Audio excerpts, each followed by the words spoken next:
All right, welcome to a science fiction book recommendation video brought to you by We Will Rise Again.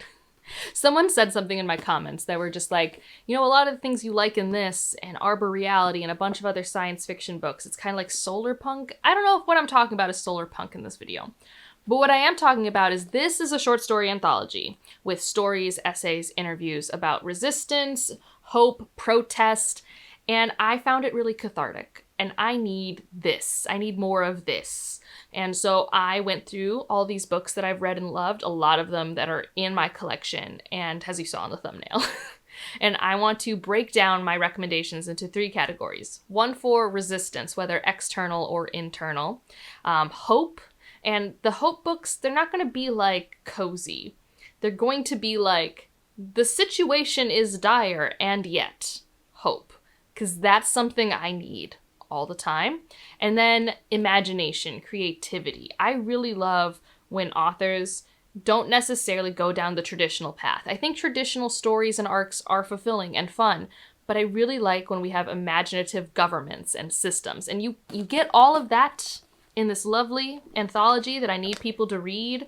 Like the 3 editors, Karen Lohr, Anna Louise Newitz, Malka Older. Amazing. We have essays in here by Ursula Vernon, or T. Kingfisher, as you may know her, N.K. Jemisin. We've got the first story in here is about dealing with war and how you basically re-knit yourself. It has a knitting metaphor that I adore. There's so many cool stories in this collection. And so if you vibe with any of the books on this list, you need to try this out. And if you're like me being like, I need more of this type of science fiction right now in my life, here's a video. And so let's start with resistance, or, how protest and resistance kind of both of these together.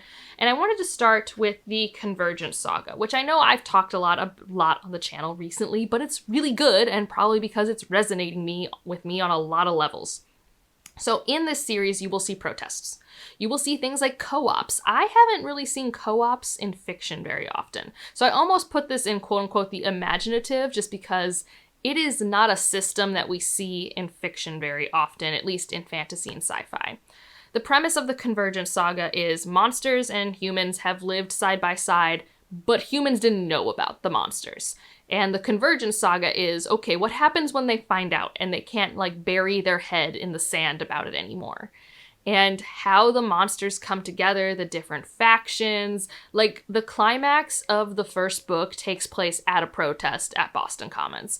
And I think how Cadwell Turnbull thinks about people, thinks about how people could come together, thinks about how resources can be used. If you're someone who wants to creatively exist in that space and would find that cathartic, that is a reason to read this series. In addition, there's this book called The Lesson that is very connected to the trilogy, and it has a very interesting way of looking at how this group of islands, like the Virgin Islands, handle an alien invasion. So I think that was also a very fascinating thought experiment this author did, and so that's why I wanted to start with them. I think they're really honing a lot of the themes that I found in the We Will Rise Again anthology. So the next one I want to talk to you about is actually by an author who is in this anthology. The story in the anthology is called Disruption. The book I want to talk about is The Djinn-Bot of Shantyport. And honestly, you could probably pick any of his stories. He also has a book that's been released recently called The City Inside. I just prefer The Djinn-Bot of Shantyport. In his short story Disruption, we have someone getting interviewed, and we don't know the whole story, and it definitely has to do with AI and giving too much power to this algorithm and not trusting those that work for you, and you getting backstabbed by the person you were helping. It's a very fun short story. It's where short stories thrive. It's so engaging. The Djinn-Bot of Shantyport is I think it's a planet. I don't think it's a station, but it's not really incorporated into the galaxy's trade system because they're not considered civilization-wise evolved enough.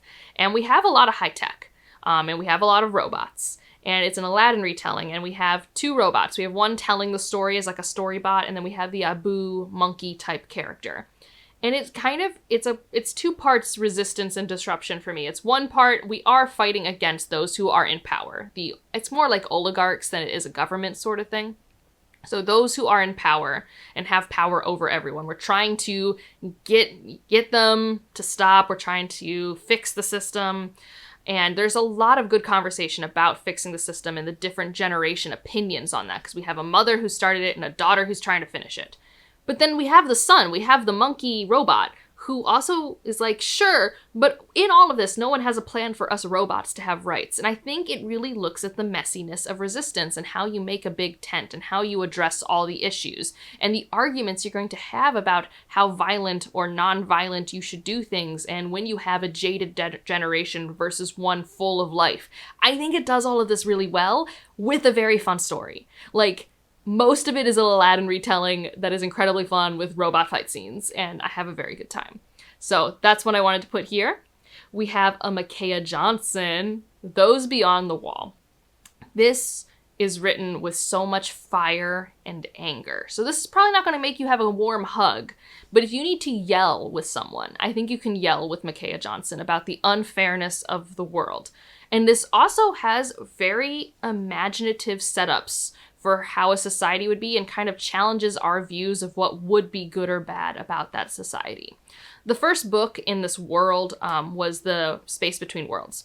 And in that book, we spent most of our time inside the wall, which has the resources, which has the people with money, and, you know, you're mostly with the well-to-do characters. Those Beyond the Wall, we are beyond the wall. We are with the people who had their land occupied by those in the bubble, and the people in the bubble don't give them the resources, so it's a harder life. And they have some systems that are set up that most people would be like, what do you mean you don't really have a prison system, right? Like, if you want to see how that plays out with some violent individuals and how that community self-checks, I think that's, for me, one of the thematic takeaways I really enjoyed seeing played out. And it's bombastic. It's action-packed. You have pretty unlikable character in Mr. Snakes. And I think that's really valuable to have such a flawed individual tell us the story of those beyond the wall. We're not getting the example of, like, the best person here. We're getting the example of, like, the average. And I think it's really compelling in that way. So I'm putting it in Resistance because they really are fighting against the bubble, and there's, like, these mysterious deaths happening and stuff like that. But I also think it's incredibly imaginative and creative in terms of we don't get stories that often that really go, no, I'm going to show you a flawed civilization that doesn't use these tools, and it's okay that they don't use these tools to self-manage the system. I think that was really cool.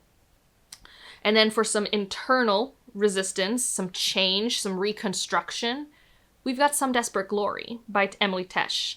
Oh, I love Some Desperate Glory. At first, I didn't pick this up because I thought it would be kind of your... I mean, and in some ways it is, but I really was kind of tunnel visioned. Oh, it's about a military sci-fi, and the military is going to be corrupt, and our main character is going to find out about that, and la-di-da. Like, we've all consumed that in some way, whether a video game, movie, book. Like, it's a pretty standard trope. It's still there. But I think how we have a character reconstruct and deal with their brainwashing is fascinating in Valkyr. I really liked it. And I really liked how the story chose to handle its issues. So that's why I put it here. This has a lot of good internal resistance and rewriting. And it's also not like a fairy tale story. Like, it's not like Valkyr is suddenly like, oh yeah, all aliens are my best friend. Like, because they were all trained that humans have to be this pure ideal, etc. No, it's messy. It's the person who, like, knows that what she thinks and her instincts, like, that she grabs for are not correct. But she's still, like, those instincts are still wired in. And I think that's a great story to have. So, those are all my resistance-y ones. And now here are my hopeful, my realistic but hopeful things. Let's start with a novella from last year, The Practice, The Horizon, and The Chain. Yeah, so this one's not, like, happy, but it ends in a moment of hope. This is one where we have someone who is good-naturedly putting together a scholarship program to bring someone in the lowest part of the caste system up to the academics. And this is like a generation spaceship where the lowest members are chained. Like, they are chained to each other and they are doing menial, hard labor. And she is also chained. Like, she's changed, but it's more remote. It's more forgettable that she's chained. And it's about how she realizes how much she is chained, and it's about how this other individual, given the opportunity, stays true to themselves and also figures out how to connect people. And it ends in a moment of connection. And that's where the hope comes from for me. It's incredibly emotional for me. I think it has great things to say about the complacencies of academia.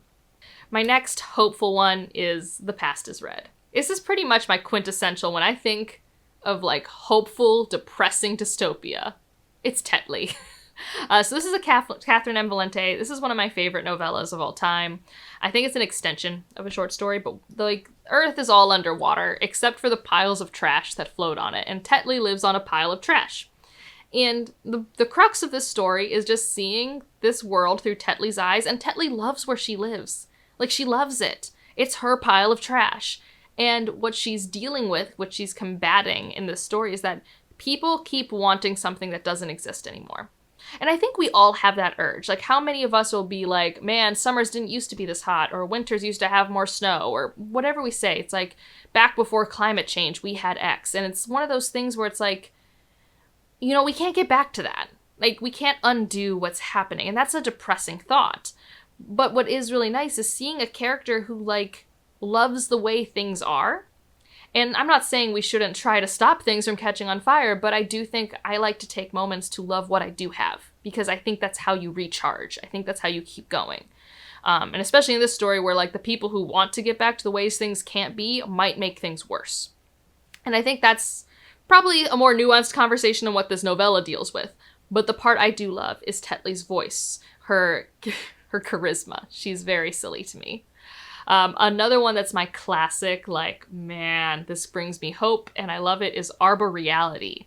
This is like a vignette short story-ish connected thing. It takes place over, like, I want to say 100 years. And it starts with these wildfires that, I mean, we do have, destroying land. And you start with people trying to figure out, how do we protect the books? How do we protect the knowledge? Because we're about to enter a pretty dark era. Like, this is basically, we are entering the apocalypse, and we spend 100 years in the apocalypse, and then we sort of get to see, you know, after the dystopia, post-dystopia.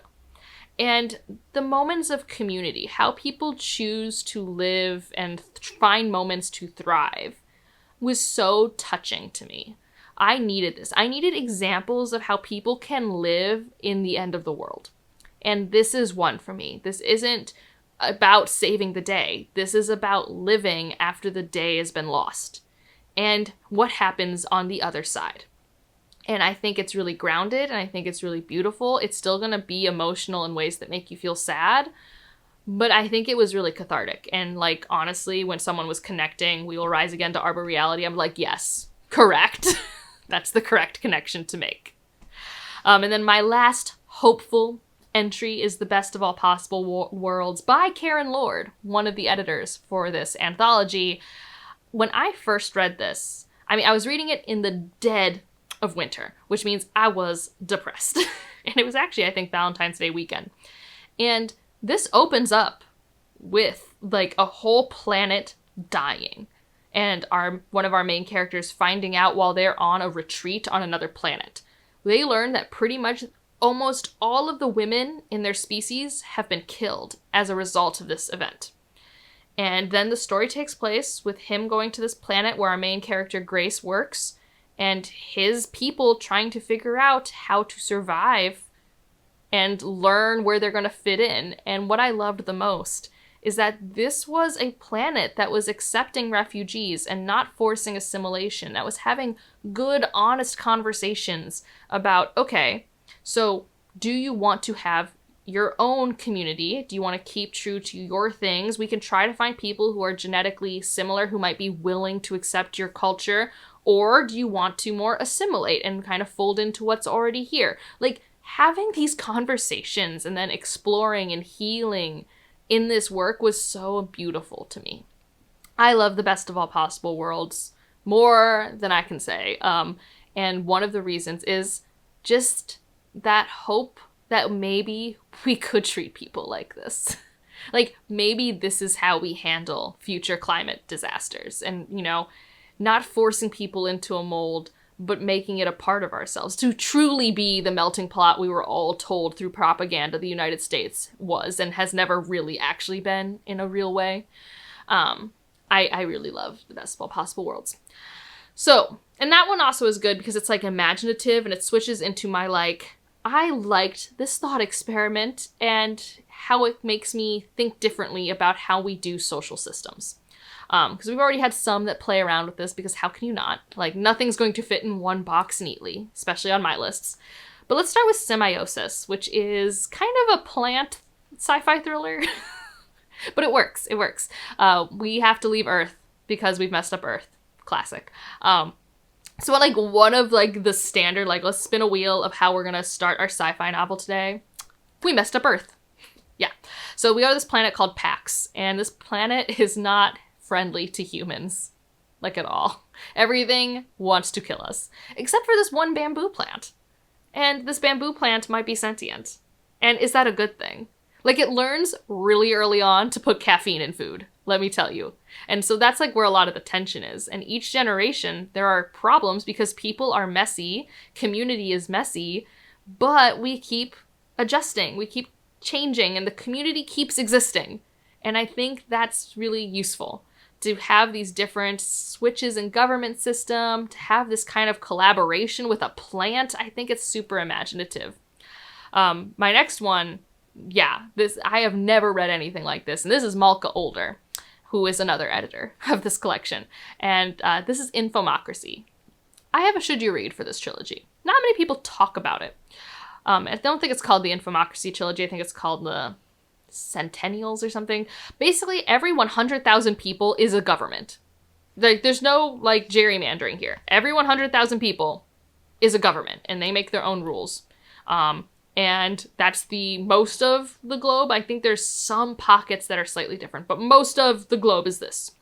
And these are basically Mission Impossible, Bourne Identity kind of action spy novels that take place in this world.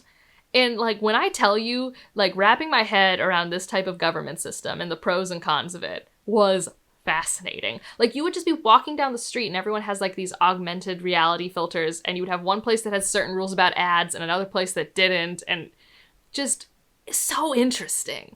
Like, and how elections work. And I think most of these books take place around elections and how you make those fair and honest and not corrupt, and while making an interesting sci-fi plot. Super imaginative government system. Similarly, we've got Terra Ignota. So I'm just putting the first book here, but the entire quartet is a fascinating look at a utopian government gone awry. Like, the whole premise is that the first two books are telling you how the war started. Basically, it's the equivalent of, like, trying to ask someone, wait, why did World War I happen? Because I feel like most people kind of vaguely have this sense of there was an assassination, and then World War I happened, and then we all know it wasn't as simple as an assassination, right? Like, there were a lot of things that led up to the complexities that led to World War I. And that's essentially what the first two books in Terra Ignota are doing, but it's in a utopian world where, again, we don't have boundaries in a traditional sense. Like, there are some pockets that are more geographically based with some nationalism like we're used to, but for the most part, there's a hive system, and it is global, okay? Like, you will live in the same building as people from different government systems.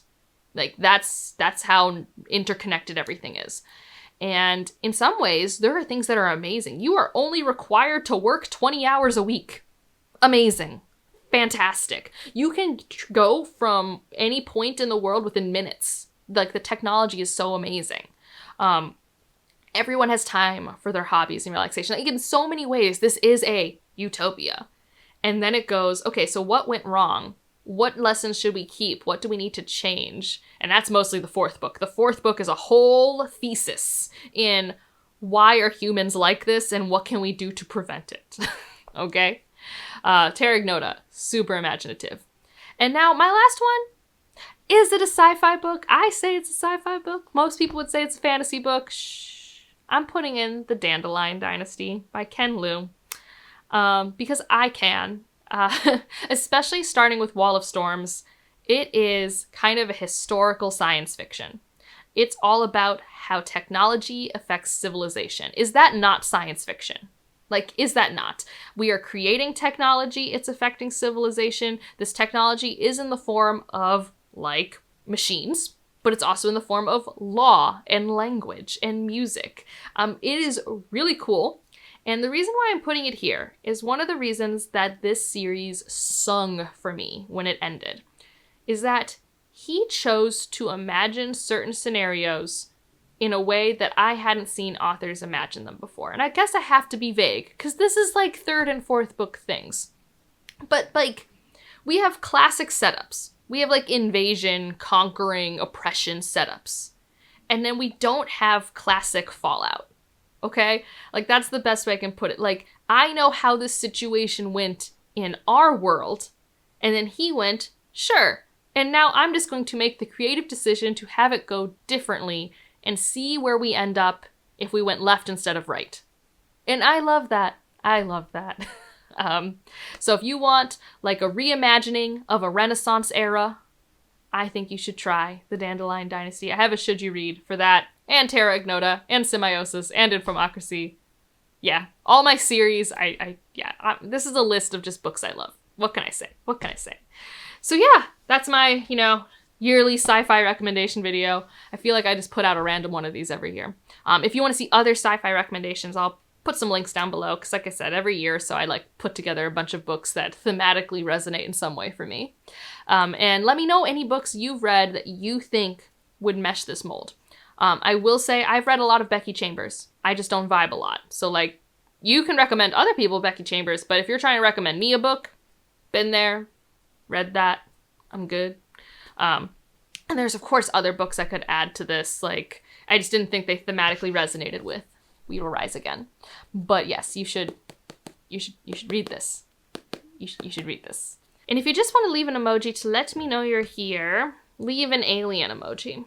That's science fiction. And we had some aliens on this list. There's a few. There's not that many. But I always say rocket ship, and I wanted to switch it up. And otherwise, like if you liked it, subscribe if you want to, and I'll see you in the next one. Bye.